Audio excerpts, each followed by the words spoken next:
은혜 받으신 하나님 말씀은 호세아서 6장 1절로 6절 말씀이 되겠습니다.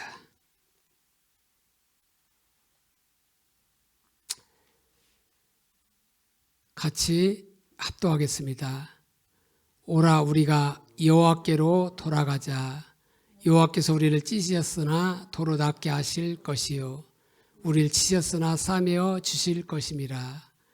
여호와께서 이틀 후에 우리를 살리시며 셋째 날에 우리를 일으키시리니 우리가 그의 앞에서 살리라. 그러므로 우리가 여호와를 알자. 힘써 여호와를 알자. 그의 나타나시면 새벽빛같이 어김없나니 비와 같이 땅을 적시는 늦은 비와 같이 우리에게 임하시리라 하니라. 에브라임아 내가 내게 어떻게 하랴. 유다야 내가 내게 어떻게 하랴. 너의 인애가 아침 구름이나 시 없어지는 이슬 같도다.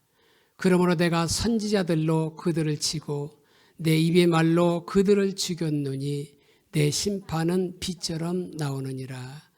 나는 인애를 원하고 제사를 원하지 아니하며 번제보다 하나님을 아는 것을 원하노라. 아멘.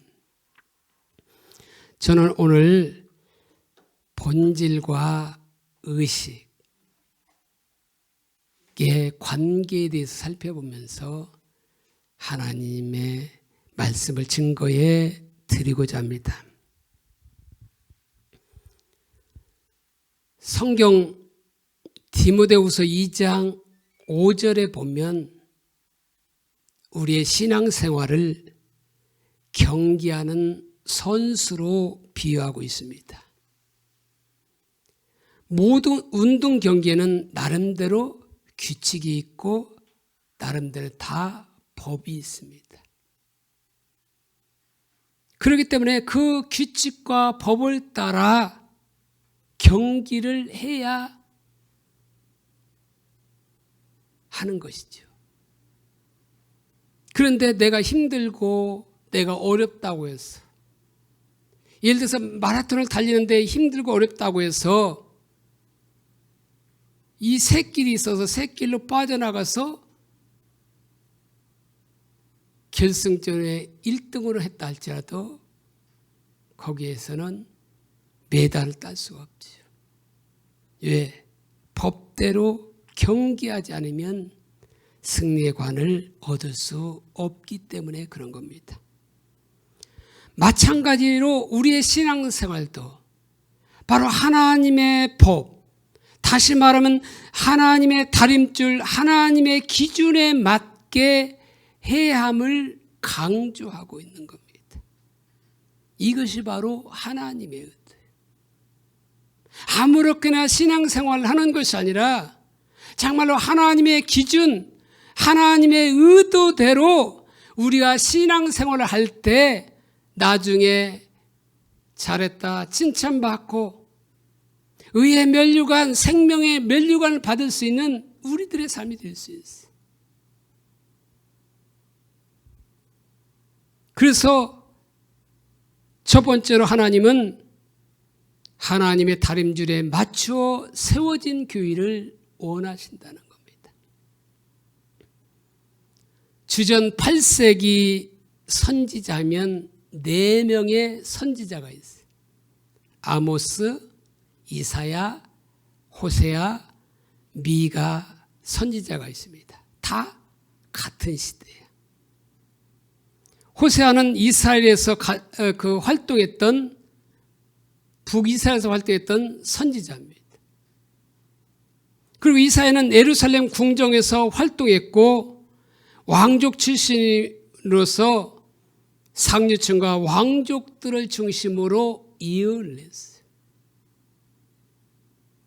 그런데 미가는 작은 이사야라고도 불리우고 있는데 이사야와 같은 시대에 활동했기 때문에 작은 이사야라고 하는데 왜 작은 이사야라고 하냐면 이사야보다 미가의 분량이 어떻게요?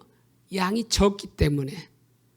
그렇다고 해서 미가가 이사야보다 선지자서 낫냐? 그것은 아니에요. 같지만 그 분량이 작았다고 해서 작은 이사야다 이렇게 말하고 있어요. 근데 이 미가는 아주 이 평민 출신이에요. 평민. 그래서 평민 출신으로서 이사야는 왕족 출신이라면 미가는 평민 출신으로서 예언을 하게 되었고, 아모스는 최초의 문서 예언자라고 할 수 있어요. 그 전에도 예언자들이 있어요. 엘리야도 있고 엘리사도 있고 이런 선지자들이 있는 거죠. 그러나 그들은 문서로는 기록하지 않았어요. 그런데 문서 기록을 최초로 한 선지자가 바로 아모스 선지자인데, 남유다 출신으로서 북이스라엘에서 활동했습니다.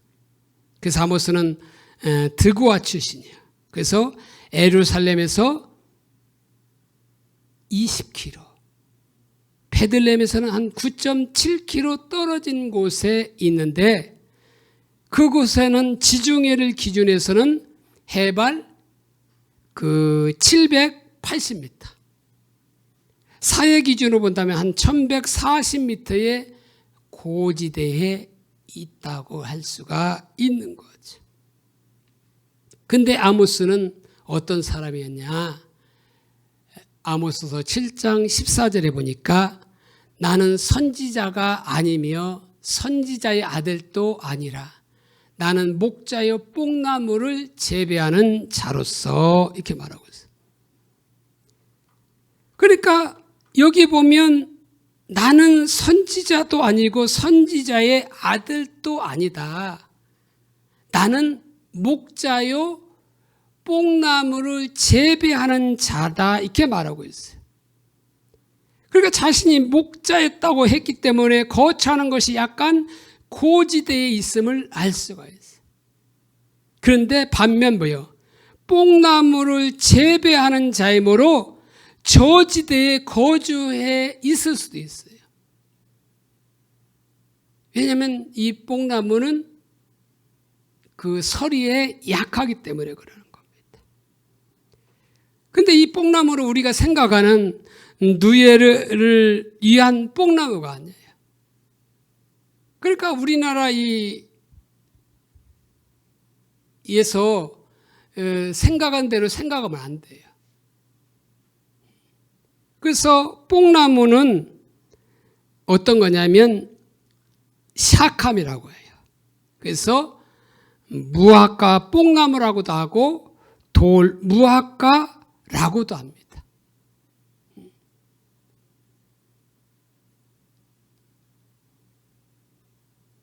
이게 어떻게 좀 틀어졌어. 새 정부로 나왔죠. 저기 그 왼쪽에 있는 것이 돌 무화과 나무입니다. 삭개가 올라갔다고 하는 나무예요.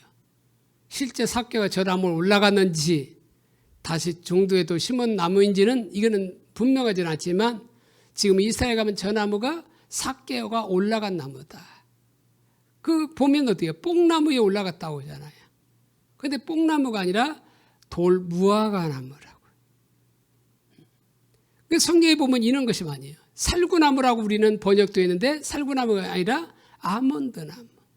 이런 것처럼 돌 무화과 나무. 다른 말로 하면 그 무화과 뽕나무라고 말하고 있어요. 근데 그 가운데 그림에 보면 이게 무화과예요, 무화과. 근데 오른쪽에 보면 그거는 오디라고 하지요. 우리나라 뽕나무에서 나오는 거. 근데 돌 무화과 나무에서 나는 무화과는 저렇게 생겼는지는 모르겠어요. 인터넷 찾아봐도 그거는 나오지 않아요. 근데 우리가 생각하는 무화과는 저런 무화과잖아요. 근데 이 돌 무화과에서 그 나오는 이 나무는 뽕나무와 비슷해요. 그런데 열매는 무화과와 비슷하다는 거죠. 근데 맛은 무화과만 못하는데 바로 그것은 빈민의 아주 가난한 사람의 식료로 사용된 것이 돌 무화과 나무의 열매였어요. 그런데 저것은 저지되어 있어요. 그러니까 목자도 되었고 뽕나무를 재배한 졌다면 바로 그가 이제 올라갔다 내려갔다 이렇게 일이 많았음을 보여주고 있는 거죠, 사실은. 그래서 아모스 1장 1절에 보면 유다 왕 우시아의 시대 곧 이스라엘 왕 요아스의 아들 여로보암의 시대 지진 전 2년에 드고아의 목자 아모스가 이스라엘에 대하여 이상으로 받은 말씀이라. 여기 보면 미가가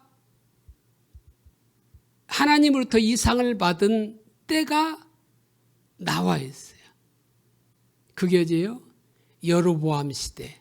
여로보암은 그 북이스라엘 왕인데 2번이나 나와요. 솔로몬 다음으로서 이렇게 할 때예요. 북은 여로보암, 남쪽은 르보암이 왕이 되잖아요. 두 명이기 때문에 북은 뭐냐면 여로보암 1세라고 이렇게 말하고 있고, 여기서 나오는 것은 여로보암 2세 때인 겁니다. 이때 남유다는 이제 솔로몬이 웬 솔로몬? 그 히스기야 왕 때 정도가 되는 거죠.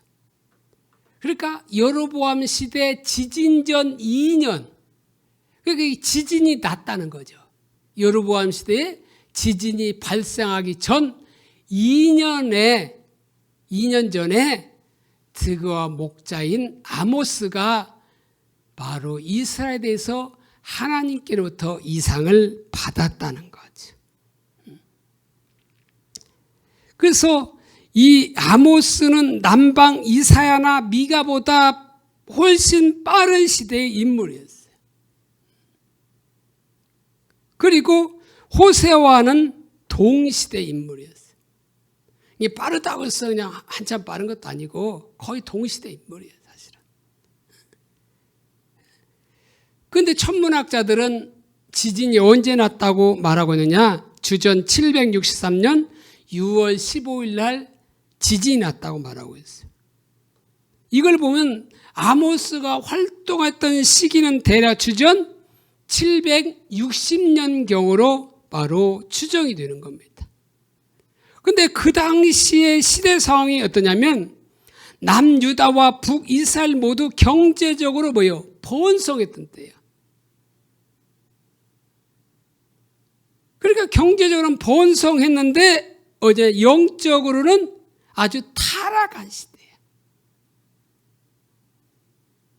그 말은 신앙의 본질이 없는 시대예요.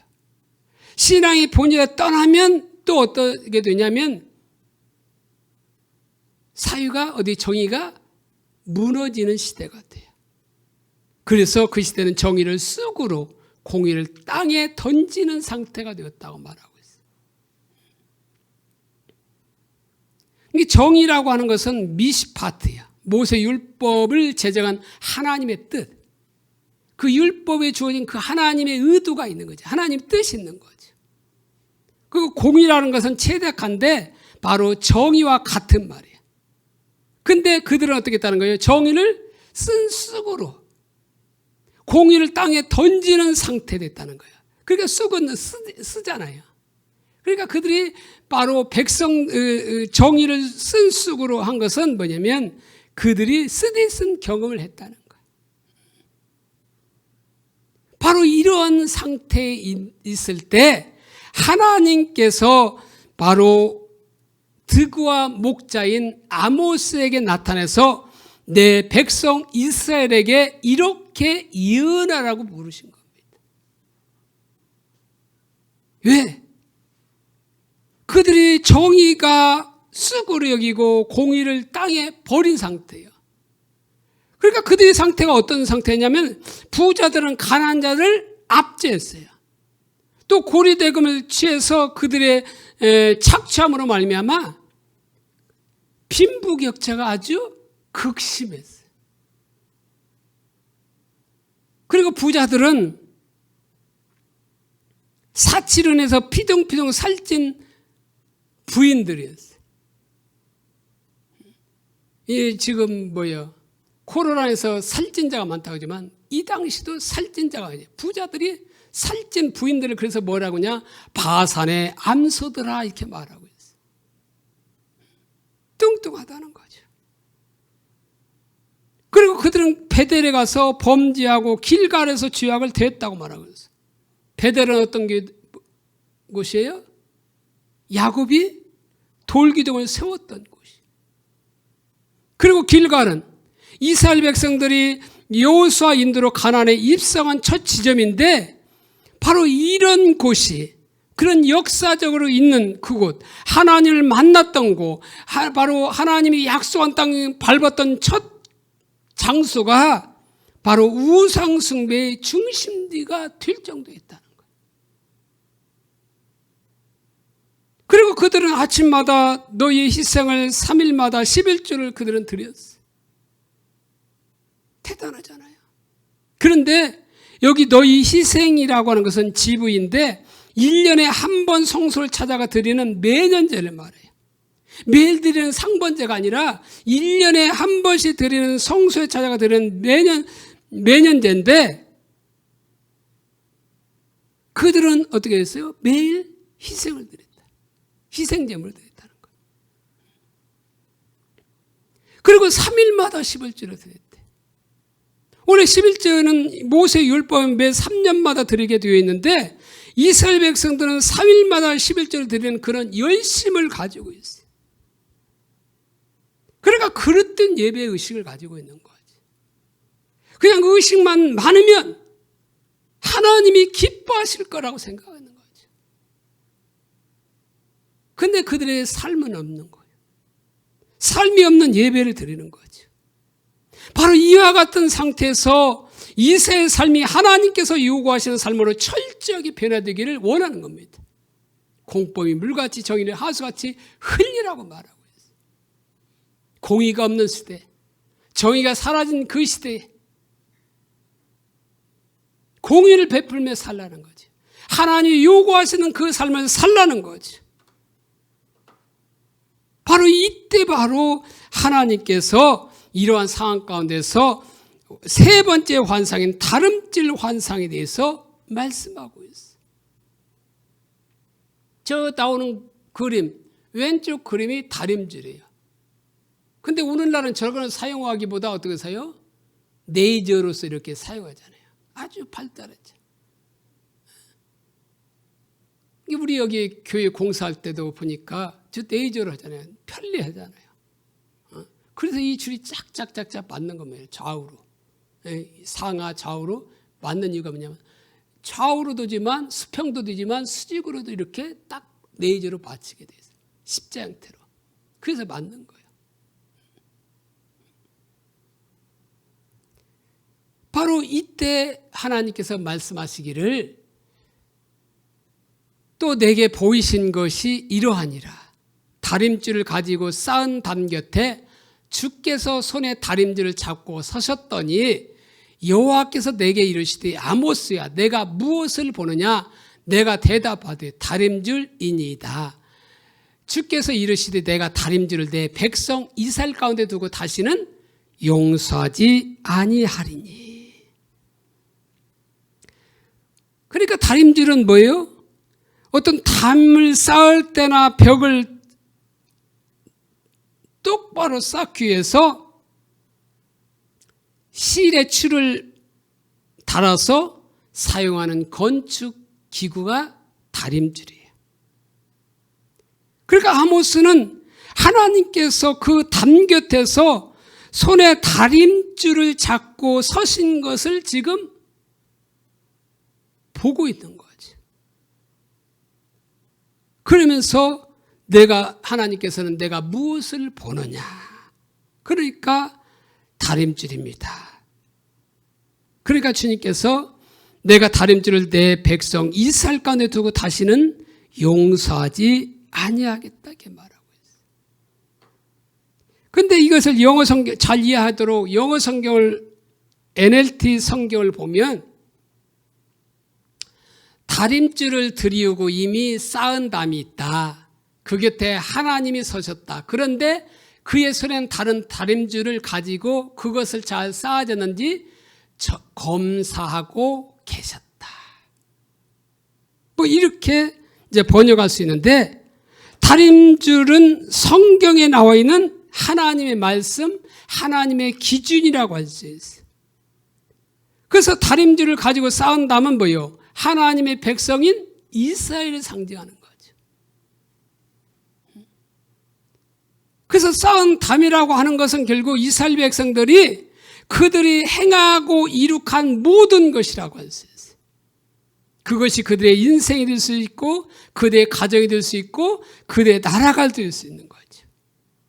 그래서 그들은 나름대로 그 다림줄을 가지고 벽을 쌓아 놓았던 거죠. 그런데 하나님은 하나님의 백성들이 하나님의 기준에 맞추어져서 똑바로 세워지기를 원했어요. 그런데 하나님께서 그 하나님의 다림줄을 가지고 중궁검사해 보았더니, 우리가 건물을 하고 나면 중궁검사를 반드시 받아야 되잖아요. 그래야 건물을 사용할 수 있어요. 그런 것처럼 이스라엘이 그동안 행하고 이룩한 모든 것을 하나님의 다림줄을 가지고 바로 중궁검사를 해보니까, 다시 말하면 하나님의 기준을 재보니까 더 이상 지탱할 수 없을 정도로 건축물이 삐딱하다는 거예요. 그 삐딱하게 사면 얼마 못 가서 그 건물은 무너지게 되어 있어요. 그 담은 무너지게 되어 있어요. 그래서 하나님은 그들의 심판에 대해서 말하고 있는 겁니다. 그러니까 여기서 알 수 있는 것이 뭐냐면, 우리를 향한 하나님의 의도를 볼 수 있어요. 그것은 뭐냐? 하나님의 기준에 올바로 세워지기를 원한다는 거예요. 왜? 하나님의 다림줄, 하나님의 기준에 맞추어 세워져야 하냐? 하나님의 다림줄에 맞추어 세워지지 않으면 우리의 모든 신앙은 헛되기 때문에 그러는 거예요. 중도에 다 무너질 수 있기 때문에 그렇다는 거예요. 마태복음 27장 21절로 27절에 보면, 나더러 주여 주여 하는 자마다 다 천국에 들어갈 것이 아니요 다만 하늘에 계신 내 아버지 뜻대로 행하는 자라야 들어가리라. 그러니까 주여 주여 한다고 다 천국에 들어가는 것이 아니라 어떻게 들어간다고요? 내 아버지 뜻대로 행하는 자라야 들어간다는 거예요. 하나님의 기준에 맞져야 바로 들어갈 수 있다고 말하고 있어요. 일 구원의 문제에 있어서 우리 구원이 어떻게 해야 구원받습니까? 우리가 어떤 돈을, 어떤 11조를 많이 해야 구원받나요? 아니면 선한 일을 많이 해야 구원을 받나요? 아니잖아요. 하나님의 기준, 구원에 대한 하나님의 기준은 예수를 믿어야 구원을 받는 거예요. 하나님 앞에 많은 헌금을 하고 선한 일을 한다 하는 것은 그 일로서 소중한 일이에요. 그러나 그 일 때문에 우리의 구원은 받지는 못하는 거예요. 왜냐하면 하나님의 기준이 있기 때문에 그러는 거죠. 구원에 대한 기준이 있기 때문에 그러는 거예요. 그것은 예수를 믿어야 구원받는다는 거예요. 계속해서 7장 22절에 보면, 그날에 많은 사람들이 나더러 이르되 주여 주여 우리가 주의 이름으로 선지자 노릇하며 주의 이름으로 귀신을 쫓아내며. 그러니까 주의 이름으로 어땠다는 거예요? 예언했다는 거예요. 또 주의 이름으로 귀신을 쫓아내는 축사도 했다는 거죠. 뿐만 아니라 주의 이름으로 많은 권능을 행하지 아니했나이까 하리니. 주의 이름으로 어떤 신의 은사를 그들에게 나타나기도 한 거죠. 이런 엄청난 역사가 있었음에도 불구하고 그들이 하나님의 뜻대로, 하나님의 기준대로 맞지 않으니까 하나님의 반응은 뭐냐? 내가 너희를 도무지 알지 못한다고 말하고 있어요. 왜? 23절에 보면 그때 내가 그들에게 밝히 말하되 내가 너희를 도무지 알지 못하니 불법을 행하는 자들아 내게서 떠나가라 하리라. 불법을 행했다는 거예요. 이 말은 뭐예요? 하나님의 다림줄에 어긋났다는 거지. 합법적인 것이 아니라는 거지. 그래서 그러므로 누구든지 나의 이 말을 듣고 행하는 자는, 다르게 말하면 하나님의 기준에 합한 삶을 산 사람은 그 집을 반석 위에 지은 지혜로운 사람과 같다고 말하고 있어요. 그러기에 이런 사람들은 비가 내리고 창수가 나고 바람이 불어 그 집이 부딪히지만 무너지지 아니하나니 이는 주추를 반석 위에 놓은 까닭이니라. 집의 기초를 어디다 놨다는 거예요? 반석 위에 놨다는 거예요. 그래서 비가 내리고 창수가 나고 바람이 불어 그 집에 부딪히지만 그 집이 넘어지지 않는다는 거예요. 그런데 하나님의 기준대로 행하지 아니하면 어떻게 된다는 거예요? 26절 27절에 보면 나의 이 말을 듣고 행하지 아니하는 자는, 다시 말하면 하나님의 기준대로 신앙생활을 하지 않는 자는 그 집을 모래에 지은 어리석은 사람과 같으니. 모래에 집을 지었다는 거예요. 이 모래 위에 집을 지으면 어떻게 돼요? 비가 오고 창수가 나고 바람이 불면 그 집이 왜 모래가 다 쓸려 나가면 어떻게 해요? 그 집은 무너져서 그 무너짐이 심했다고 말하고 있어요. 이 말은 뭐예요? 우리의 신앙생활이 하나님의 기준에 맞지 않으면 그동안 주님을 위해서 한 모든 수고와 열심이 헛된 것이 될 수 있다는 거예요. 그래서 우리는 하나님의 다림줄, 하나님의 기준에 맞게 신앙생활하는 것이 중요한 겁니다. 그래서 우리가 올바로 신앙생활하기 위해서 그래서 신앙의 본질과 의식의 관계를 이해하는 것이 중요해요. 왜? 이 관계를 이해하지 못하면 아모스 시대의 이스라엘 백성들이나 이사야나 호세아 시대의 이스라엘 백성들이나 미가가 있던 이스라엘 백성들이나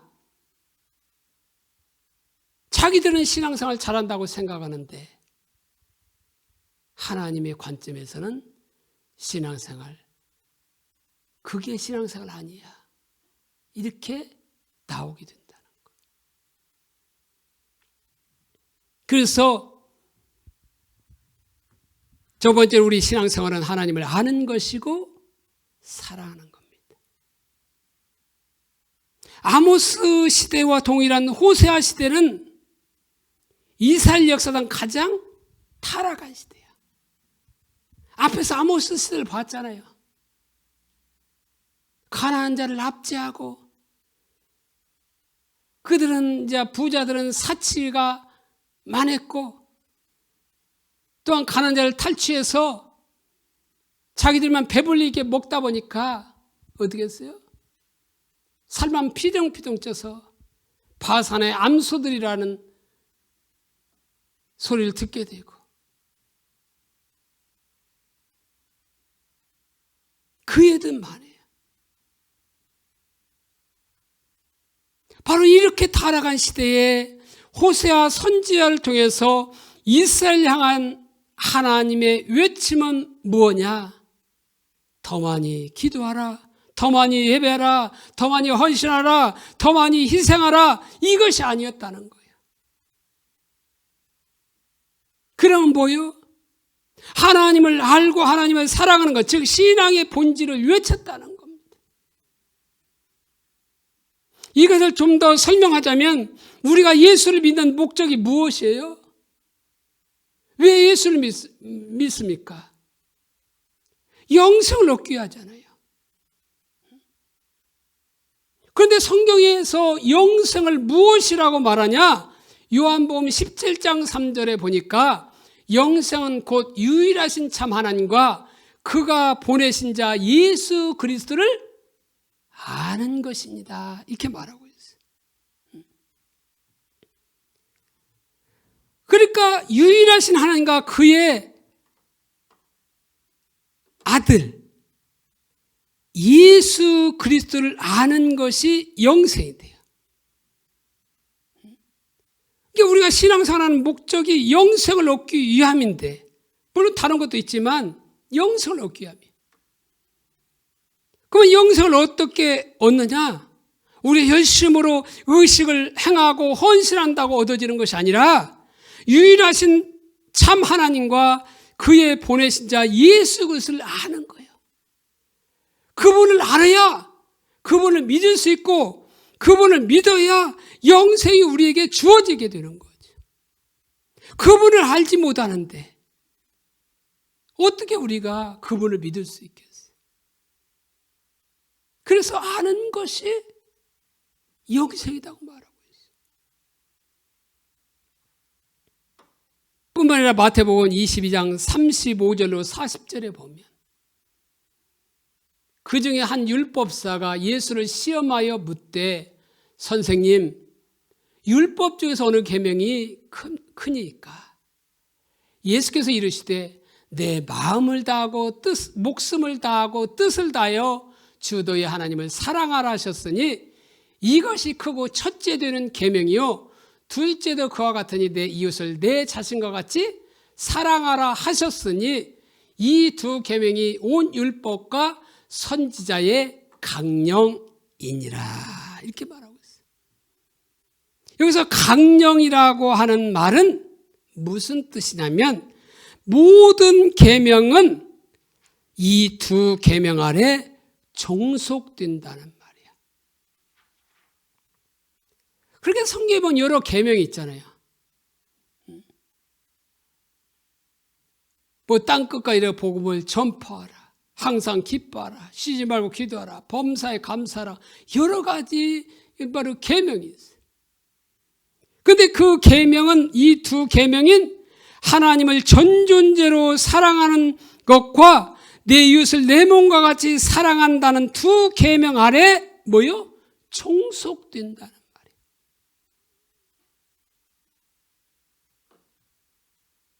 그리고 크고 첫째 되는 계명이라고 하는 말은 모든 계명 중에 가장 우선적으로 지켜야 할 계명이라는 말이에요. 그것이 뭐예요? 전 존재를 다해서 하나님을 사랑하는 겁니다.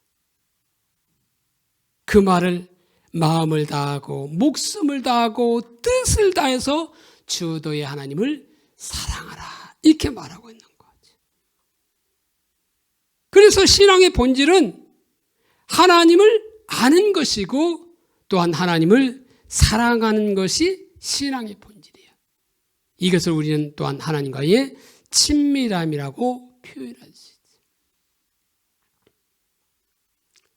두 번째로 모든 의식도 중요하다는 거예요.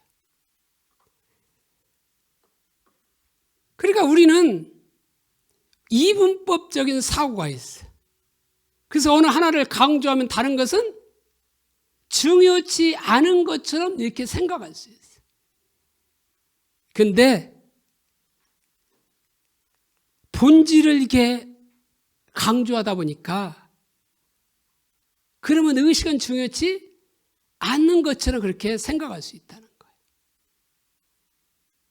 그래서 어느 교회가 그랬다고 하잖아요. 청년이 본질을 강조하다 보니까 본질이 중요하지요. 그러면서 그 다음 주부터 교회 안 나오더라는 거예요. 그리고 등산 가더라는 거죠. 왜? 본질이 중요하니까. 그러다 나중에는 다리가 다쳐서 결국 교회에 나오게 됐는데 본질도 중요하지만 의식도 중요해요.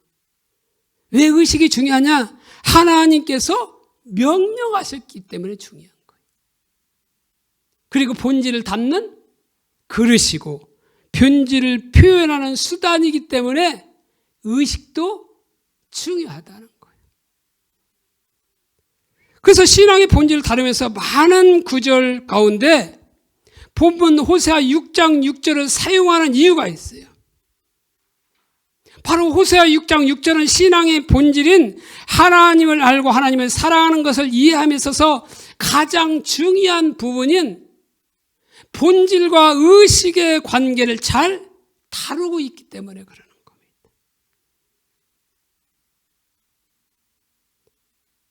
그래서 하나님을 알고 하나님을 사랑하는 것이 신앙의 본질입니다. 이렇게 하면 당연한 것으로 다 여겨요.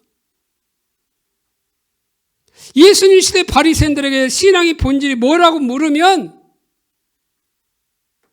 당연히 그들은 뭐예요? 하나님을 알고 하나님을 사랑하는 거라고 그들은 말할 거예요. 이에 대해서 제기하는 사람이 없어요. 그 전에 목사 안수 받을 때 신앙의 본질이 뭡니까? 하나님을 알고 하나님을 사랑하는 거 알더라고요. 문제는 뭐냐? 하나님을 알고 하나님을 사랑한다는 의미를 모른다는 거예요. 하나님을 알고 하나님을 사랑한다는 의미가 왜곡되게 그들은 이해한다는 거예요. 그래서 호세아 6장 6절에서 신앙의 본질과 의식의 관계를 잘 말해주고 있어요. 호세아 6장 6절에 보면 나는 인애를 원하고 제사를 원하지 아니하며 번제보다 하나님 아는 것을 원하노라. 이렇게 말하고 있어요. 하나님이 원하시는 것이 뭐예요?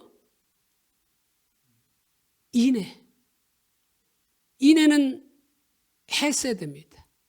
하나님을 사랑하는 것 또한 이웃 사랑하는 것도예요. 그러나 여기서 볼 때는 여기서 쓰여질 때는 하나님을 사랑하는 것으로 이게 나와 있어요. 그리고 또 원하는 게 뭐냐면 하나님 아는 것을 원한다고 했어요. 그런데 또 하나님이 원치 않는 것이 있어요. 그게 뭐냐? 제사를 원하지 아니하며 번제를 원하지 않는다고 말하고 있어요. 왜 이 말을 하셨겠어요? 지금 이스라엘 백성들이 인애가 없는 제사를 드리고 하나님을 아는 것이 없는 번제를 드리고 있다는 거죠.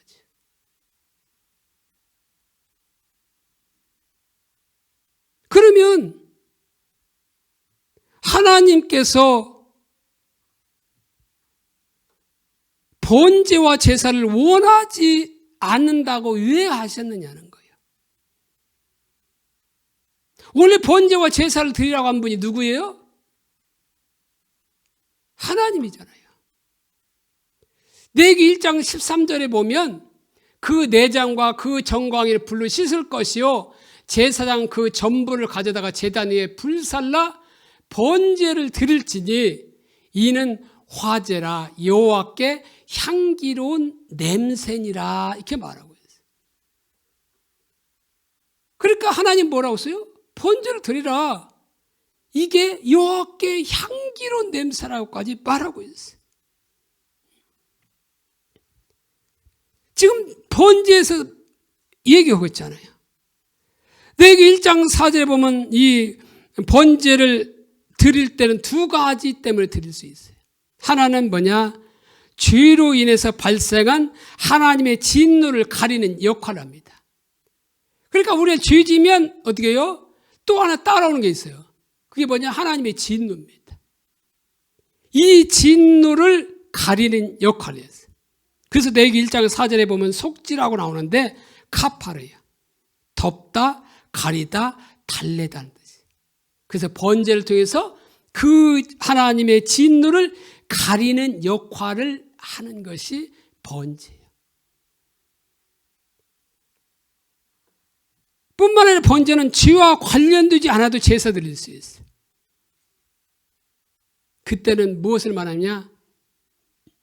전적인 헌신을 말하는 거예요. 그러니까 이것을 어디서 볼 수 있냐면 하나님께서 아브라함에게 나타나서 내 독자 이삭을 번제로 드리라는 거예요.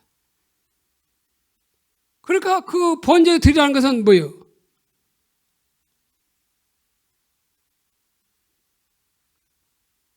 그 제사를 드리기 위해서 제물을 가져오잖아요. 흠없는 제물을 가지고 오잖아요.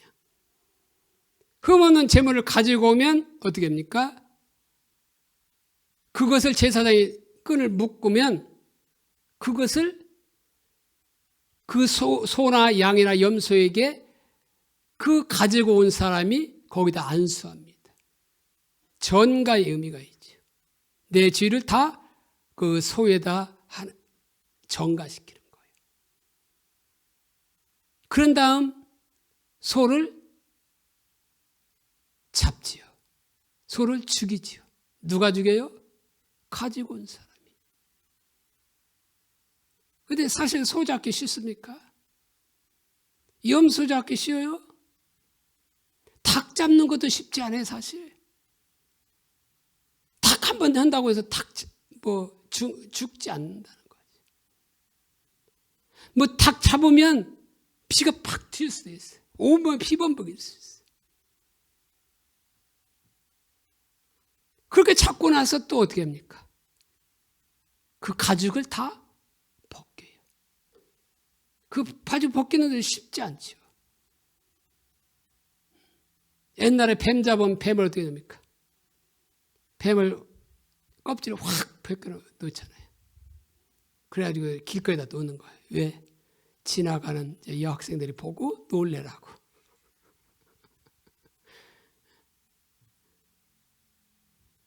뱀은 쉬울지 모르지만 이 소나 그 껍질 벗기가 쉽지 않아요. 전문가가 아니면. 그리고 어떻게 해요? 각을 뜨는 거예요. 각을 뜬다는 말이 뭐예요? 마디마다 다 친다는 거예요. 예를 들어서 손을 들면 어떻게 합니까? 여기 다 쳐야 되는 거예요.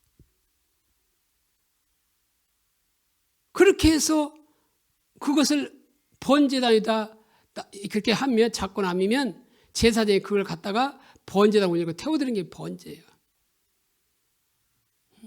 근데 하나님께서 아브라함에게 번제로 드리라고 말해요. 이삭을. 그러니까 아브라함이 죄져서 이삭을 번제로 드리라는 겁니까? 아니잖아요. 이삭이 죄를 져서 번제로 드리라는 건 아니잖아요. 그것은 뭐예요? 전적인 헌신을 말하네. 솔로몬 왕이 1천 희생 번제를 드렸다고 했잖아요. 번제. 솔로몬이 죄져서 1천 희생 번제를 드린 건가요? 아니잖아요. 전적인 헌신을 말하는 거예요. 이처럼 하나님께서 번제를 드리라고 말씀하신 분이 하나님이죠. 그런데 여기서 왜 원치 않느냐고 말씀하고 있는 거죠. 말씀하시냐는 거죠. 만약 호세아서가 신약에 있다면 제사와 번제를 드리지 말라는 말이 이해가 될 수 있어요. 왜냐하면 오늘날은 제사나 번제를 드리지 않냐고 뭘 드려요? 예배를 드리잖아요. 예배는 영과 진리로 예배를 드리라고 말씀하고 있어요. 그러니 호세아가 신약 성경이 있었다면 하나님께서 내가 번제와 제사를 원하지 않는다고 말씀하실 때 아무런 문제가 되지 않아요. 근데 문제는 뭐냐? 호세아서가 구약에 있다는 거예요. 그런데 왜 하나님은 민수기나 출애굽기나 레위기에서는 번제와 제사를 드리라고 했는데 호세아서는 번제와 제사를 원하지 않는다고 말씀하신다는 거예요. 그러면 하나님께서 기분 좋으면 드려라, 기분 나쁘면 드리지 말라, 이런 하나님이냐는 거예요. 하나님은 그런 하나님이 아니잖아요. 왜 그렇게 말씀하셨냐? 이걸 우리가 성경에서 읽을 때 보아야 돼요. 이것을 대할 때 의무를 가져야 돼요. 그러면 우리 신앙생활을 이해함에 있어서 핵심적인 부분을 발견할 수 있어요. 그게 뭐냐? 본질과 의식의 관계. 우리가 본질과 의식의 관계를 이해해야, 그것이 이해가 되어야 하나님께서 번제와 제사를 원하지 않는다고 말씀하신 그 의도를 비로소 우리가 알 수 있다는 거예요. 오늘날 어떤 사람들 보고 신앙이 좋다고 말합니까? 오늘날 어떤 사람들을 직분자로 세워요. 어떤 교인 의무를 잘하는 사람 아닙니까? 예배마다 출석 잘하고 전도 많이 하고 헌금 많이 하는, 다시 말하면 의식을 잘하는 사람들을 신앙생활 좋다고 말하고 있고 그들을 직분자로 세우잖아요. 그런데 이런 관점에서 보면 이사야 시대나 호세아 시대 이스라엘 백성들은 엄청 신앙이 좋은 사람들이에요. 그리고 본인 자신들도 당연히 신앙생활 잘한다고 생각하고 있고 하나님을 사랑한다고 생각하고 있어요. 왜?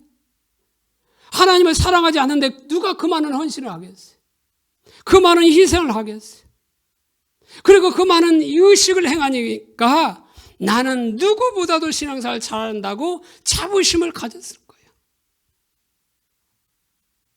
그런데 그들을 향한 하나님의 평가는 뭐예요? 그들에서 하나님께 어떻게 말씀하셨어요? 소돔에 가는 데라 고모라 백성들이라고 말하죠. 심지어 하나님을 버렸다고 말씀하고 있죠. 그러니까 그 말씀이 거슬리니까 이사야를 거짓 선지자로 여기고 톱으로 켜서 죽였다고 하잖아요. 전승에 하면.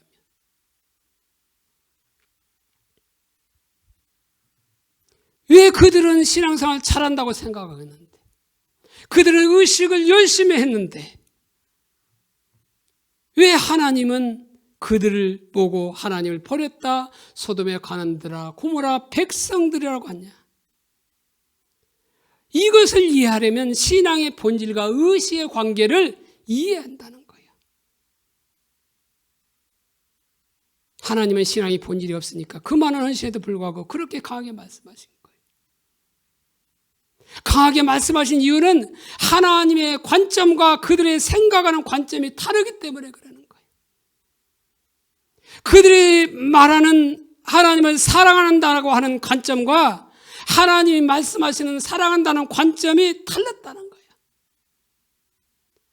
그들이 생각하는 신앙생활을 잘한다는 관점과 하나님이 생각하는, 하나님이 말씀하고 있는 신앙생활을 잘하는 관점이 달랐다는 거예요. 왜? 의식과 본질의 관계를 모르기 때문에 그런 거예요. 의식은 본질을 담는 그릇이에요. 그렇기 때문에 의식은 본질이 담겨져 있을 때만 의미가 있는 거예요. 본질이 없으면 의미가 없는 겁니다. 지금 그걸 말하고 있는 거예요. 예를 들어서 남녀가 만나서 서로가 좋아서 서로가 사랑해서 가정을 이루기 위해서 결혼식을 하죠. 결혼식은 뭐예요? 의식이죠. 본질은 뭡니까? 남녀가 서로 사랑하고 좋아하는 거예요. 결혼식은 목적이 아니라 결혼식은 뭐예요? 수단이에요. 결혼식은 수단이에요. 그 가정을, 그 서로가 남녀가 하나가 되었음을 이렇게 만민 앞에 공포하는 어떤 의식이죠. 그런데 거기에 뭐예요? 억지 결혼했다. 그게 의미가 있나요? 없잖아요. 그러니까 우리가 하나님께 예배를 드려도 그런 거죠. 예배는 우리 뭐예요? 예배라는 의식에 우리 마음을 담아서 하나님께 올려드리는 게 예배잖아요. 그런데 마음은 다른 데가 있어. 몸은 와 있는데 마음은 다른 데가 있어. 그래서 입술로 건성으로 예배 드려. 그러면 그 예배를 하나님이 받겠느냐는 거예요. 마음이 없는데.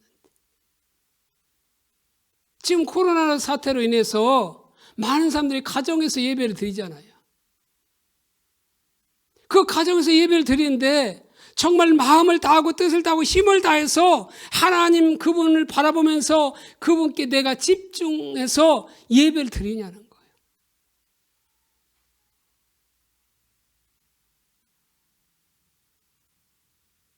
처음에는 그렇게 했을지 몰라요.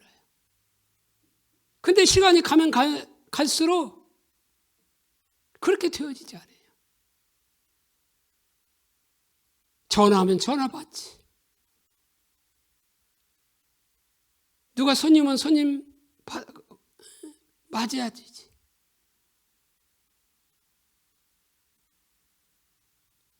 그러니 그 온전한 예배가 되게 되냐는 거예요. 사실 뭐 4단계도 10%예요. 그리고 교회가 장소가 많으면 그 장소마다 10%이기 때문에 더 올 수 있는 거예요. 근데 많은 사람이 오지 않아요. 사실 위험하면 어디가 위험합니까? 서울 같으면 지하철이 더 위험해요. 지하철 해보면 바짝바짝 있잖아요. 교회는 뭐 떨어져 있어요. 떨어져. 같이 식사만 안 하면 돼. 그런데 교회는 참석하지 않아요. 그런데 뭐요? 백화점 같은 데도 위험해요. 근데 그런 데는 어떻게 합니까? 코로나 확진자가 발생하면 뭐 금방 소독하고 뭐 하루 정도 쉬었다가 뭐 다음날 정도 이렇게 할 수 있어요. 그런데 교회는 어떻게 합니까? 2주를 문닫게 해요.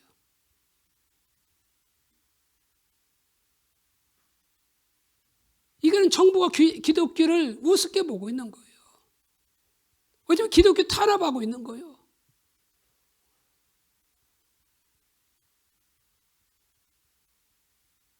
그런데 거기에 편승해서 우리 예수 믿는 자들이 하나님은 주인이라고 하면서 하나님의 구세주라고 하면서 주 옆에 나와서 예배드리지 않고 집에서 그냥 침대에 누워서 예배드리고 마음이 없는 그런 예배를 드리니 그 예배를 기뻐 받겠느냐는 거예요. 이처럼 의식은 본질이 있을 때만 의미가 있어요. 예배를 드릴 때는 영과 진리로 예배 드리는데 우리 마음이 있는 예배를 하나님 받으시는 거예요. 마음이 없으면 그 예배 받지 않아요. 의미가 없는 거예요. 세 번째는 본질이 없는 의식은 아무런 의미가 없다는 거죠. 또는 의식은 본질을 담는 그릇도 되지만 신앙의 본질은 하나님을 알고 하나님을 사랑하는 것을 표현하는 수단이에요. 그러므로 그 속에 본질이 담겨 있을 때 의미가 있는 거예요. 그 속에 본질이 담겨져 있지 않다고 한다면 아무리 화려한 의식을 행하고 많은 희생을 한다고 할지라도 거기엔 아무런 의미가 없다는 거예요. 이스라엘 시대 이스라엘 백성들을 보십시오. 이사야 1장 10절 이하에 보면 그는 참으로 많은 희생과 제사를 드렸어요. 모든 절기는 철저하게 되겠어요. 안식일은 기본이고 매월 첫날인 월삭과 모든 대회와 성일을 다 지켰다고 말하고 있어요. 오늘날로 말하면 주일 예배는 물론이요, 수예배, 금요, 철야 예배, 각종 교회 부흥이 뭐 화요 집회 뭐 다 철저히 지켰다는 거예요. 그리고 그들은 절기마다 수많은 제사를 드렸어요. 순양, 숫송아지, 어린 양, 그것도 살찐 것을 드렸어요. 가장 좋은 것을 드렸어요. 그리고 많이 기도했어요. 이사야 58장에 보면 정기적으로 그들은 또 하나님께 금식하며 기도했어요. 그러니까 우리의 모습과는 비교할 수 없을 만큼 열심히 득심이 될 만큼 그렇게 헌신하고 나가는데 하나님의 반응은 부정적이었다는 거예요. 소돔에 가는더라 고모라 백성아. 그러니까 동성연애가 가득하여 유황불로 멸망한 도시가 소돔과 고모라잖아요. 그렇게 열심히 내고 희생을 드리는 이스라엘 백성들을 향해서 유황불로 멸망한 도시인 소돔과 고모라 백성에게 그들을 비유하고 있는 거예요. 그러면서 하나님은 심지어 그들이 드린 예배와 헌금에 신물났으며 그걸 증오한다고 말하고 있어요. 그리고 모든 예배가 마당만 밟고 돌아가는 것과 같은 헛된 예배에 불과하다고 말하고 있어요. 여기까지 들으면 열심히 할 필요 없네 이렇게 생각할 사람도 있어요. 꼭 그런 사람이 있거든요. 한두 명. 말라기 1장 6절로 8절을 보십시오. 6절 먼저 보면 내 이름을 멸시하는 제사장들아 나 만군의 여호와가 너에게 이르기를 아들은 그 아버지를 종은 그 주인을 공경하나니 내가 아버지일진데 나를 공경함이 어디 있느냐 내가 주인일진데 나를 두려움이 어디 있느냐 하나님 하나 너희는 이르기를 우리가 어떻게 주의 이름을 멸시하였나이까 하는도다. 여기 보면 뭐예요? 내 이름을 멸시하는 제사장들아 이렇게 말하고 있어요. 이게 다른 말로 하면 멸시한다는 말과 버렸다는 말이 같아요. 그래서 나를 버린 제사장들아 이렇게 말하는 거죠. 그래서 아들은 아버지를 종은 그 주를 공경하나니 그 이스라엘 백성들은 하나님을 천지를 창조하신 아버지라고 생각했고 하나님을 주인으로 생각한 거죠. 그런데 그들은 뭐예요? 아버지를 공경함이 없고 주인을 경외함이 없다는 거예요. 그러니까 그들은 뭐라고 말해요? 우리가 어떻게 주의 이름을 멸시하였나이까 이렇게 반문하고 있죠. 그들은 하나님을 버렸으면서도 버렸다는 사실조차를 지금 모르고 있는 거예요. 그러니까 버렸다는 사실조차도 모르니까 어떻게 돌아갈지도 모르는 거예요. 그래서 말라기 1장 7절에 너희가 더러운 떡을 나의 제단에 드리고도 말하기를 우리가 어떻게 주를 더럽게 하였나이까 하는도다. 이는 너희가 여호와의 식탁은 경멸히 여길 것이라 말하기 때문이라.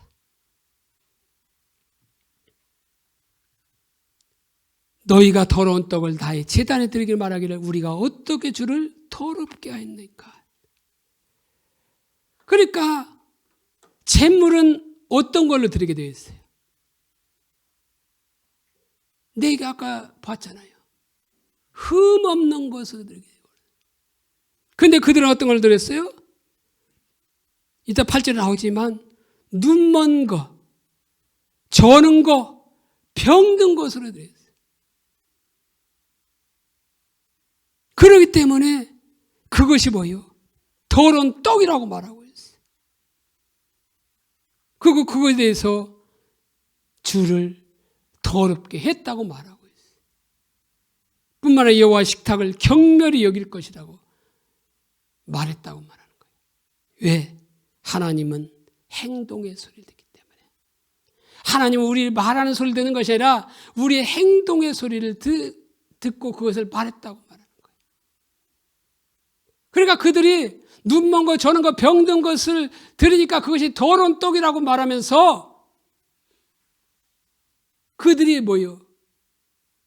주를 더럽게 했다고 말하고 있고 여호와 식당은 경멸히 여길 것이라고 말했다고 말하는 거예요.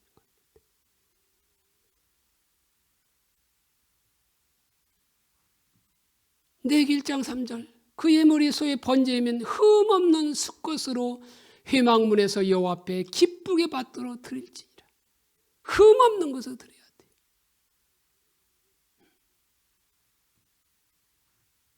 그런데 그들은 저런 거 병든 걸 드렸어요.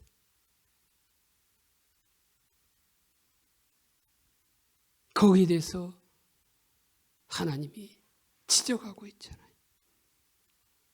말라기 1장 8절 만군의 여호와가 이르노라. 너희가 눈먼 희생제물을 바치는 것이 어찌 악하지 아니하며 저는 거 병든 것을 드리는 것이 어찌 악하지 아니하냐. 이제 그것을 너희 총독에게 드려보라. 그가 너를 기뻐하겠으며 너를 받아주겠느냐. 여기 대해서 현대 성경에서는 뭐라고 말하고 있느냐? 너희는 눈이 먼 짐승을 내게 바칠 희생제물로 끌고 오면서도 그런 곳에 쓰기에는 아직도 성한 짐승이라고 생각한다. 심지어 절뚝거리거나 병든 짐승을 내가 바칠 희생제물을 끌고 오면서도 너희는 그런 짐승 때문에 하나님이 손해볼 것이 하나도 없다고 생각한다. 보십시오. 그들은 하나님께 눈먼 것, 병든 것, 저는 것을 드렸어요. 그러면서도 그들이 하는 말은 어차피 번제물을 태워서 드릴 텐데 눈먼 것이고 저는 것이고 병든 것이면 어떤가? 이런 거 쓰기에는 아직 성한 짐승이고 하나님이 손해볼 게 뭐 있어? 우리가 다 바치고 있잖아. 하면서 자기들은 좋은 것 같고 쓸모없는 것은 하나님께 드린 것을 보고 아버지를 일진데 공경함이 없고 지인 일진데 경외함이 없다고 말하고 있어요. 또한 여호와 식탁은 더럽다고까지 말하고 있어요. 그래서 하나님은 그것을 총독에게 갖다 드려보라. 총독이 기뻐하겠느냐 이렇게 말하고 있는 거예요.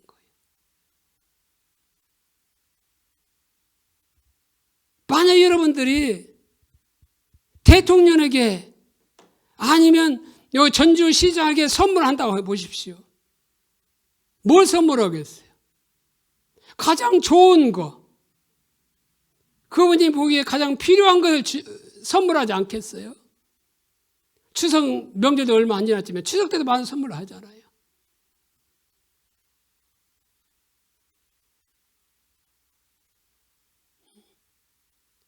성부가 주은한테 선물하는데 그 장난감을 선물했어요. 근데 다 부서진 거 선물하면 주은이가 좋아하겠어요?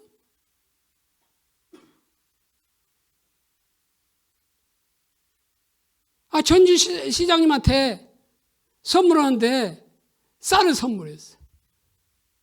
아니 무슨 햄을 선물했어요. 그러면 그 선물할 때 곰팡이 난 걸 선물했어. 그러면 좋아하겠느냐는 거예요. 서울에서 그런 일이 있다고 하잖아요.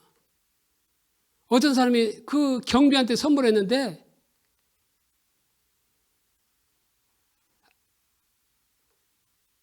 어떤 선물을 했냐면 이 곰팡이가 있는 그런 걸 선물했어요. 이번에 나온 기사예요.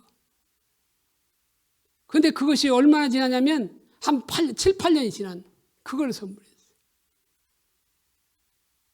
갑질 중에 갑질이죠.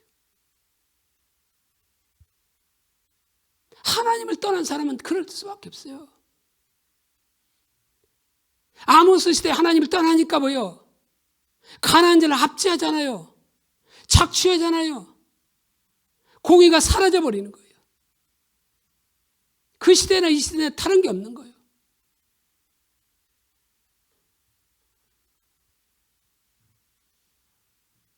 그러니까 이사야 1장에서 그들은 하나님께 좋은 걸 드렸는데 말라기 시대는 나쁜 걸 드렸지만 말라기 시대는 그 이사야 시대는 좋은 걸 드렸는데 소돔의 관원들아 고모라 백성아 하시면서 안 받겠다 하시고 말라기 시대는 눈먼 거 병든 걸 드리자 하나님 멸시한다고 하셨는데 그럼 어떻게 하란 말이에요?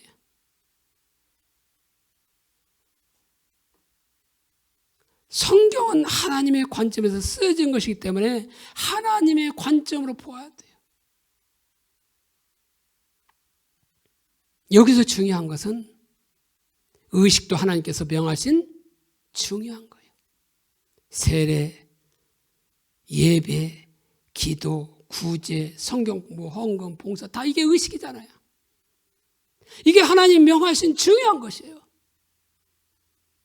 근데 의식은 신앙의 본질을 위한 수단으로서 중요해요. 목적이 아니에요. 그래서 하나님과 친밀한 교제 가운데 있다면 어떻게 해요? 성경 공부를 해야 돼요. 친밀한 교제 가운데 있다면 기도도 해야 돼요. 친밀한 교제 가운데 있다면 하나님을 예배하는 자리에 가야 돼요. 친밀한 교제를 원한다고 하면서도 기도를 안 하면 친밀한 교제는 불가능한 거예요.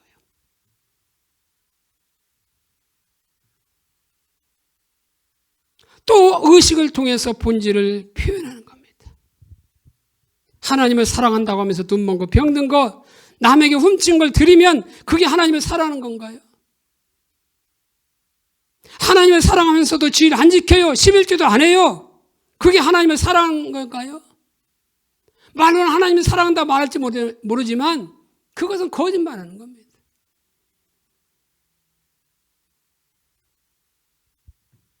하나님께 명하시지 않은 걸 보고 말라기에서는 하나님 멸시한다고 하나님을 버렸다고 말하고 있어요. 예를 들어서 결혼 반지 하는데 요즘 목사님 이해하지 않아요. 결혼 반지를 입는데 자기를 위해서는 요즘은 억이 우습게 여기서 10억짜리를 자기를 위해서 했다고요. 페라리 자동차를 타고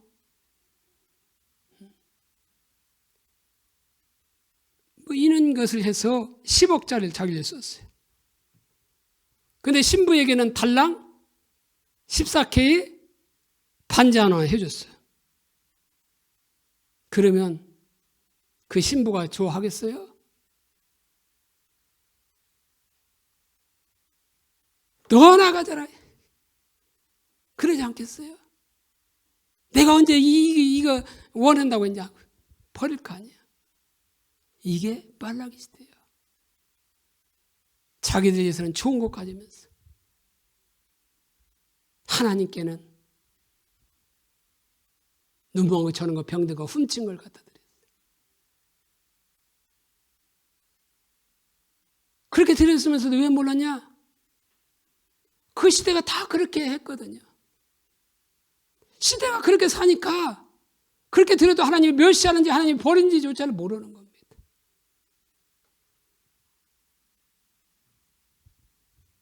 그런데 네 번째로 신앙의 본질을 떠나면 그게 하나님을 떠나는 거예요.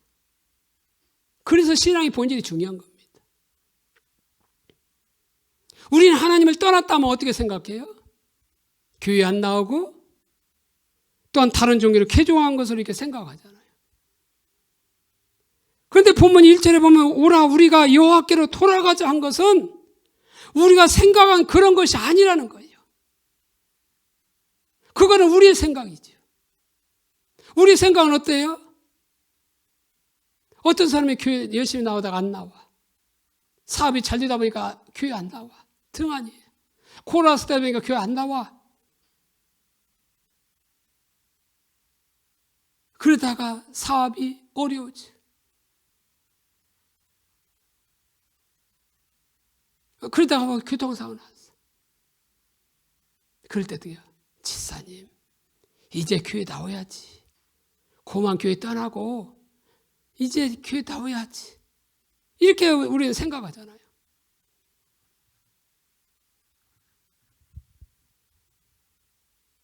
왜냐하면 호세아 시대는 누구보다 하나님을 예배했기 때문에요.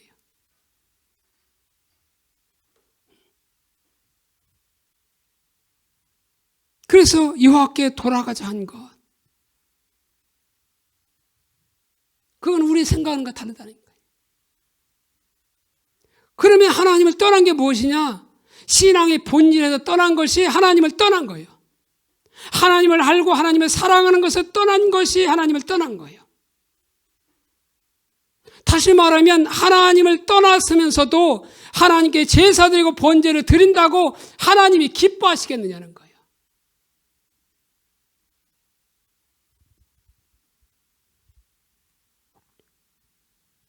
예를 들어서 결혼 기념일 맞이했어요. 근데 남편이 가만히 보니까 다른 여자를 지금 사랑하고 있어요.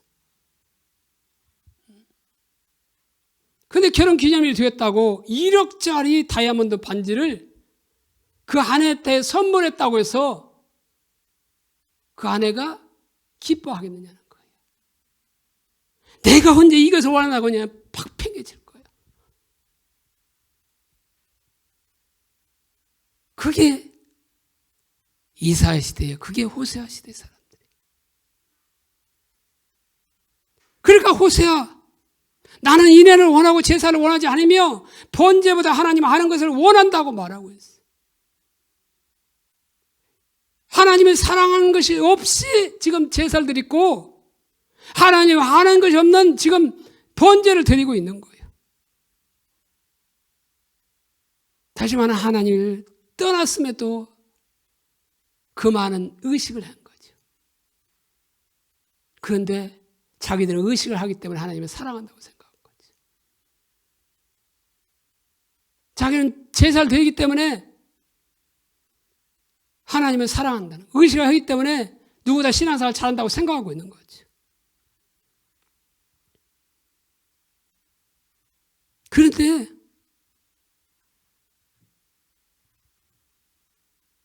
다섯 번째 신앙의 본이 떠나면 어떻게 되냐? 하나님의 약속이 이루어지잖아요. 하나님의 유업이 거두어지게 되는 거예요. 출애굽기 19장 5절 6절에 보면 너희가 내 말을 잘 듣고 언약을 지키면 모든 민족 중에서 내 소유가 되었고 제상 나라가 되며 거룩한 백성이 될 거라고 말하고 있어요. 그러니까 이스라엘 백성들이 시내산에서 있다가 그 출애굽에서 어떻게 합니까? 3개월째 시내산에 오게 되는 거예요. 그렇게 시내산에 왔을 때 하나님께서 모세를 통해서 이스라엘 백성들이 가장 먼저 하신 말씀이 이 출애굽기 말씀이에요.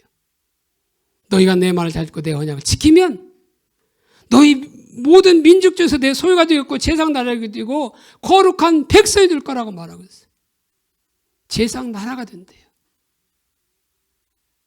근데 그들이 신앙의 본질을 떠나니까, 다른 말하면 하나님을 떠나니까, 하나님을 버리니까 어떻게 되겠냐?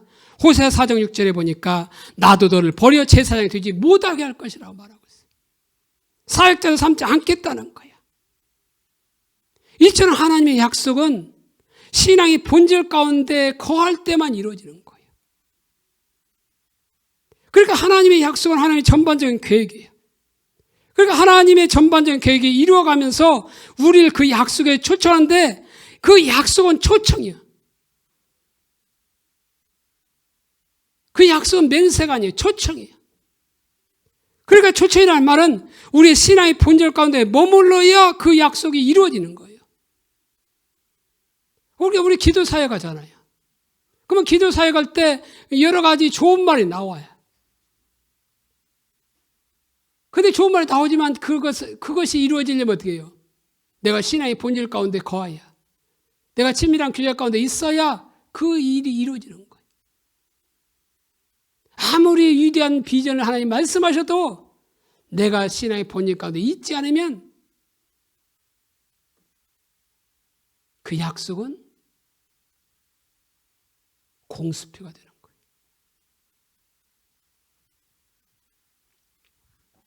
엘리 제사장을 보세요. 하나님께서 엘리 제사장에 무엇을 약속했어요? 사무엘상 2장 30절에 보면 그러므로 이스라엘의 하나님 나 여호와가 말하노라 내가 전에 내 집과 내 조상의 집이 내 앞에 영원히 행하리라 하였으나 이제 나 여호와가 말하노니 결단코 그렇게 하지 아니하리라. 나를 존중히 여기는 자를 내가 존중히 여기고 나를 멸시하는 자를 내가 경멸하리라. 내 집과 내 조상의 집이 내 앞에 영영히 행하리라 하였으나, 이 말은 뭐예요?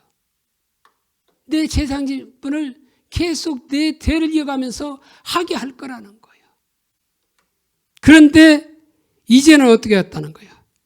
결단코 하지 않겠다는 거예요. 그러면서 하는 말이 나를 존중히 여기는 자를 내가 존중히 여기고 나를 멸시하는 자를 경멸하리라. 그러니까 지금 엘리 제사장을 어디에 두고 있는 거예요? 멸시했다고 말하고, 멸시하는 자라고 말하고 있어요.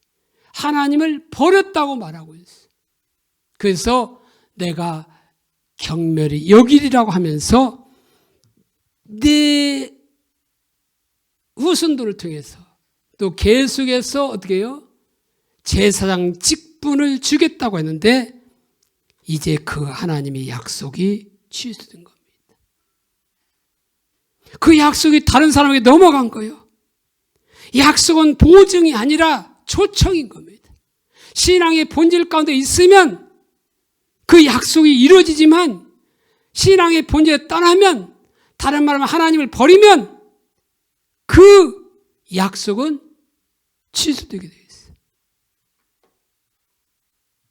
그래서 결국 엘리 제사장이 하나님을 멸시한 결과 어떻게 되느냐?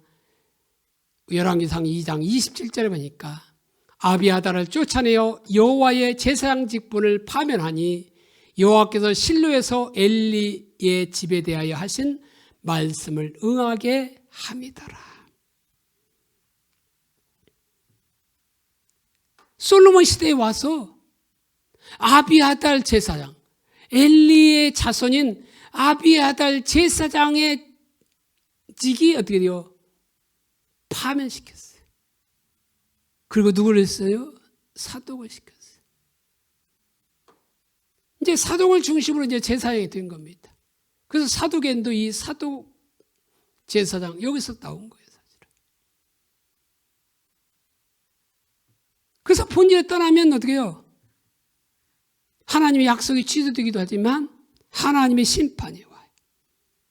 그게 이사야 시대, 호세아 시대, 에레미야 시대요. 실제 멸망했잖아요. 심판을 해서. 그 심판은 또한 영적인 눈이 어두워지기도 하는 거예요. 그러니까 보기든 보아도 보지 못하고 듣기는 들어도 듣지 못하는. 그렇기 때문에 하나님의 기준을 보아도 보지를 못하기 때문에 그들이 올바른 신앙생활을 할 수 없는 거죠. 더 악순환을 걸릴 수밖에 없는 거예요.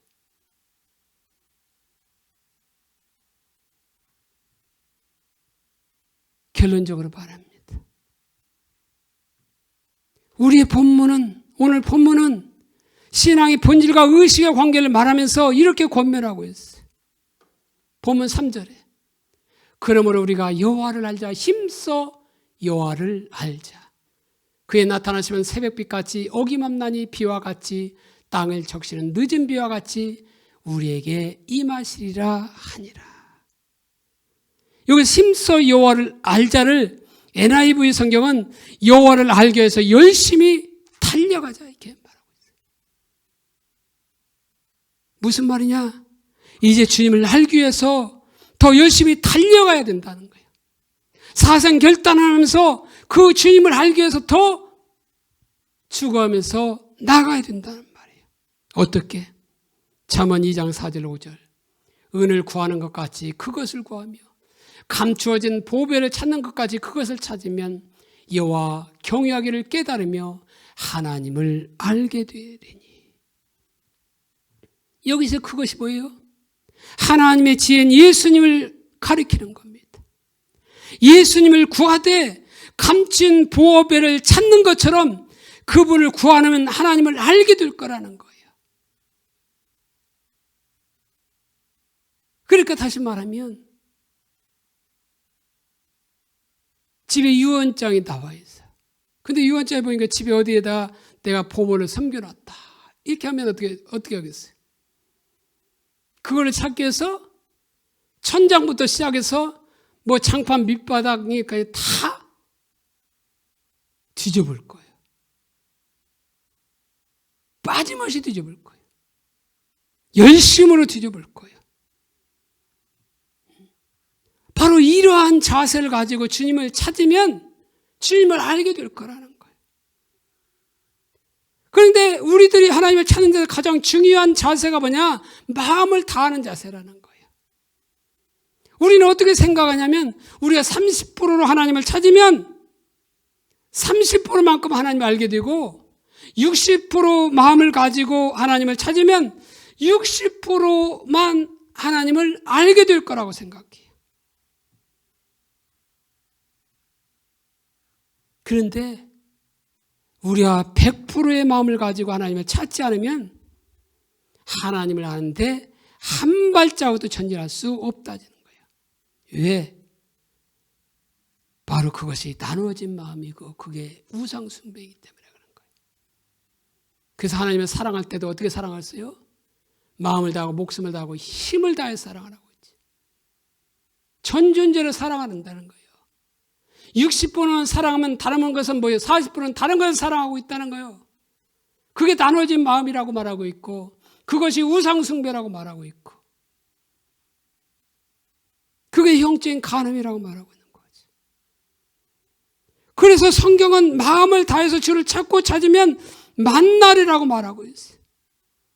그래서 얼마나 우리가 지속적으로 마음을 다해서 주님을 찾느냐에 따라서 어떤 사람은 30%, 어떤 사람은 60%, 어떤 사람은 100%에게 이르게 된다는 거예요. 그러니까 우리가 하나님을 찾되 이러한 자세로 하나님을 찾으면 하나님은 반드시 뭐예요? 임하게 되어 있다는 거예요. 오늘 본문 3절에 나와 있는 것처럼 우리가 그렇게 하나님을 찾으면 아침이 되면 해가 뜨듯이 하나님께서 반드시 임하실 거라고 말하고 있어요. 그러니까 아침 우리가 저녁에 자면서 내일 아침에 해 뜰 걸 다 의심하지 않아요. 반드시 해는 뜨게 되어 있어요. 뭐 비 온다고 일기예보가 나오지 않는 이상 반드시 해가 떠요. 오늘 안 뜨면 내일은 반드시 뜨게 되어 있어요. 바로 이처럼 우리가 하나님을 알고 하나님을 사랑하기 위해서 우리들이 해야 할 일은 뭐냐? 마음을 다해서 하나님의 얼굴을 구해야 된다는 거예요. 모세가 그랬던 것처럼 바울이 그랬던 것처럼 계속해서 온 마음으로 주님을 찾아야 돼요.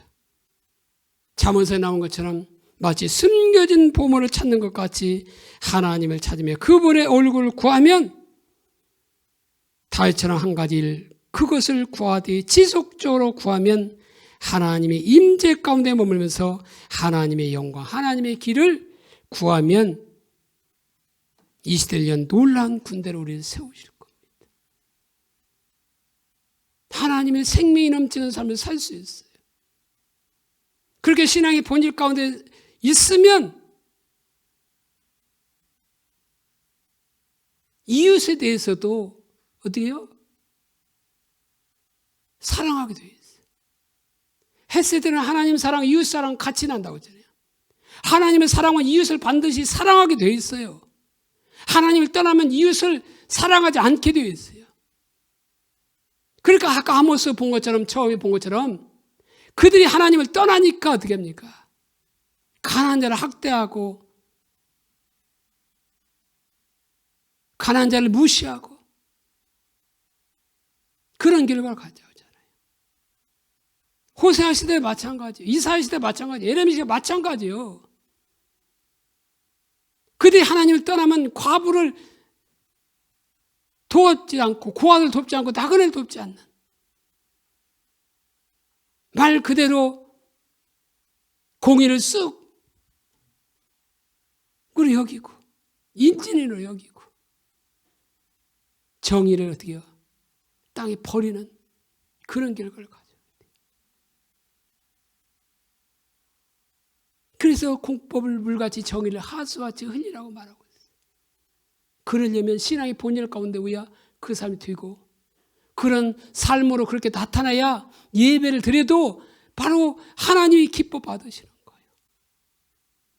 주일에 한번 나와서 드리는 그것만 예배가 아니라 이 예배를 위해서 우리는 일주일 동안 어떻게 해요? 삶 속에서 하나님을 뜻대로 살아야지. 일터 사회 가운데서 하나님의 뜻을 이루어드려야 돼요. 우리는 일터에서 선교사로 파송된 자예요. 그곳에서 우린 성숙의 분리처럼 교일은 거룩하고 세상 일은 속된 것이 아니라 교일은 주업이고 세상 일은 부업이 아니라 교일도 성직이고 세상에서 하는 일도 성직임을 알아야 돼요. 똑같아야 돼요. 교회에서나 세상이나 성실하게 그 일을 감당해야 돼요. 그런 가운데서 하나님의 임재를 인식하는 가운데 그 일을 감당해야 돼요. 그런 가운데서 주일날 함께 모여서 하나님을 마음껏 예배하고 하나님을 높여드리고 하나님께 그 예배할 때 그 예배가 온전히 연락되는 겁니다. 저와 여러분들이 오늘 본질과 의식의 관계를 살펴보면서 왜 그렇게 본질을 강조하고 있나? 왜 본질이 없는 그런 의식을 하나님이 싫어하시는가?